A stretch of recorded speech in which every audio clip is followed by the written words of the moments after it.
Imaginez gagner de l'argent simplement en attendant. Ou voir vos économies doubler pendant que vous dormez. Mais saviez-vous qu'un simple choix financier peut déterminer si votre avenir sera prospère ou difficile? Et si je vous disais que cette décision ne coûte pas plus cher qu'un café aujourd'hui?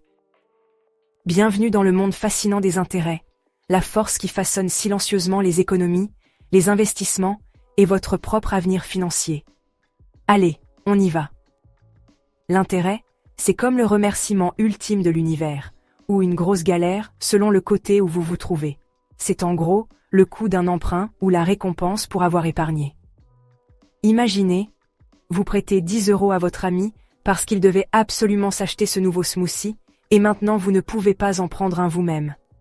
Pour compenser votre sacrifice de smoothie, et parce qu'il pourrait oublier de vous rembourser, vous lui facturez 1 € supplémentaire pour la peine.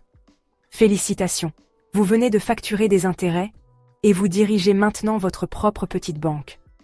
Les banques font la même chose lorsque vous déposez votre argent. Elles vous versent des intérêts pour vous remercier de leur avoir confié votre argent, mais devinez quoi?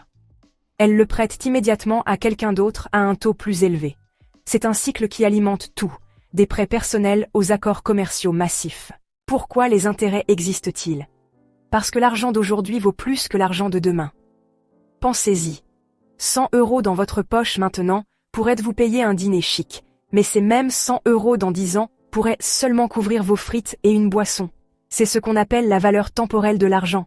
Et si vous empruntez de l'argent, les prêteurs veulent une compensation pour ce qu'ils auraient pu faire avec cet argent à la place, comme créer une entreprise, épargner pour leur avenir, ou se faire plaisir avec un toast à l'avocat. Maintenant, la partie amusante, les intérêts peuvent croître de deux manières, simples ou composés. Les intérêts simples sont basiques, comme cet ami qui veut juste récupérer son euro chaque année. Mais les intérêts composés? C'est votre ami qui exige son euro plus les intérêts que vous n'avez pas payés l'année dernière, et ainsi de suite. C'est comme une boule de neige qui dévale une colline.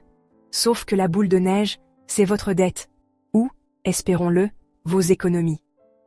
Les intérêts composés expliquent pourquoi les gens disent « épargnez tôt », car avec le temps, même un petit dépôt peut se transformer en fortune. Mais voici où les choses se corsent. Qui décide du montant des intérêts que vous payez? Les banques centrales, comme la Réserve fédérale, sont en quelque sorte les marionnettistes. Elles ajustent les taux pour maintenir l'équilibre de l'économie. Si l'inflation devient incontrôlable, elles augmentent les taux d'intérêt pour rendre les emprunts coûteux, afin que les gens réduisent leurs dépenses. Mais si l'économie est en berne, elles baissent les taux pour encourager l'emprunt et les dépenses. Il s'agit de maintenir le bon fonctionnement de l'économie, un peu comme de maintenir la tension parfaite sur vos lacets, pour ne pas trébucher. Bien sûr, l'inflation joue également un rôle énorme. C'est comme ce méchant sournois qui ronge la valeur de votre argent. Si l'inflation est élevée, les prêteurs facturent plus d'intérêts pour s'assurer qu'ils ne perdent pas d'argent. Et les emprunteurs? Eh bien, ils feraient de mieux d'espérer que leurs investissements soient rentables.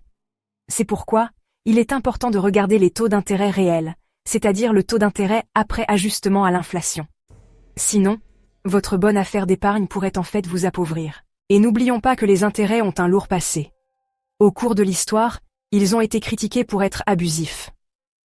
Certaines cultures et religions les interdisent encore, tandis que d'autres recherchent des alternatives comme le partage des bénéfices.